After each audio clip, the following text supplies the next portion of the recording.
नालागढ़ में सवर्ण समाज से संबंध रखने वाले 2 व्यक्तियों पर अनुसूचित जाति का प्रमाण पत्र लगाकर राशन डिपो लेने का मामला सामने आया है। बारियां पंचायत के महुआ गांव के रहने वाले 2 व्यक्तियों पर आरोप है कि इन्होंने अनुसूचित जाति का प्रमाण पत्र लगाकर राशन डिपो हथिया लिया। इस बारे में जब डीसी सोलन को शिकायत दी गई तो खाद्य आपूर्ति विभाग हरकत में आया और डिपो लाइसेंस को तुरंत रोक दिया गया। नालागढ़ में बारियां पंचायत है, वहाँ के ग्राम महुआ में एक उचित मूल्य की दुकान खोली जानी थी, जिसके लिए आवेदन आमंत्रित किया गया था। और जो हमारी पिछले अक्टूबर महीने में जो पीडीसी की मीटिंग हुई उसमें उन पर विचार किया गया। तो महुआ के लिए कुल 3 एप्लीकेशन आई थी। उसमें से जो गवर्नमेंट की गाइडलाइंस है उसके आधार पर जो हमारी जो डिस्ट्रिक्ट लेवल की पब्लिक डिस्ट्रीब्यूशन कमेटी है उन्होंने रिकमेंड किया था कि मेरिट के आधार पर शेरा नाम के व्यक्ति को जो थी वो उचित मूल्य की दुकान अलॉट हो गई थी। उसमें से ये था कि तीनों ही +2 पास थे, तीनों एप्लीकेंट, और उसी वार्ड के थे, तो उनको कुल मिला के 7-7 और 3-3 नंबर उनके मिले।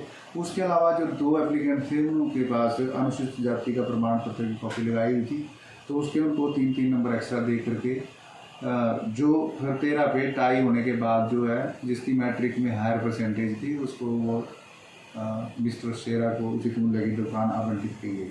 लेकिन उसके कुछ दिन बाद जो है उपायुक्त महोदय के माध्यम से एक रिप्रेजेंटेशन प्राप्त हुई जिसमें कहा गया कि वो तीनों ही एक ही परिवार से संबंधित व्यक्ति हैं और तीनों की कास्ट एक ही है और वो ब्राह्मण जाति से संबंध रखते हैं।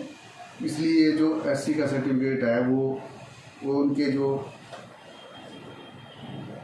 उनका रिकॉर्ड में गलती से वो कास्ट गलत दर्ज हुई है और उसकी करेक्शन के बारे में उन्होंने जो है संबंधित जो एप्रोप्रिएट अथॉरिटी है उनको रिप्रेजेंट किया है।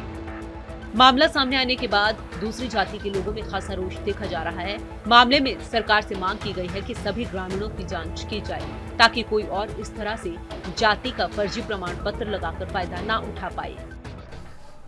हम वैसे ब्राह्मण जाति में आते हैं, पर कहीं क्लरिकल मिस्टेक होने की वजह से अनुसूचित जाति में हमें कर दिया गया है। उसको सुधारने के लिए हमने एसडीएम साहब के दफ्तर में वो अपनी फाइल भी लगाई है कि हमारी जाति को सुधारा जाए। हमें ब्राह्मण है तो ब्राह्मण ही रहने दिया जाए, ना कि अनुसूचित जाति में डाला जाए। जो डीसी को फाइल गई है उसमें उसने लिखा हुआ है, लेकिन जो यहाँ एसडीएम साहब के ऑफिस में गई है उसमें नहीं है, उसके साइन नहीं है। गौरतलब है कि महुआ गांव में रहने वाले ज्यादातर लोग सवर्ण जाति से हैं, लेकिन राजस्व विभाग की इस बड़ी लापरवाही से पूरा गांव अनुसूचित जाति में आ गया है। गांव की ओर से डीसी सोलन और एसडीएम नालागढ़ को पत्र लिखकर राजस्व रिकॉर्ड को ठीक करने की मांग पहले भी उठाई जा चुकी है, लेकिन आज तक कोई समाधान नहीं हुआ है। सूर्य समाचार के लिए नालागढ़ से जगत बैंस की रिपोर्ट।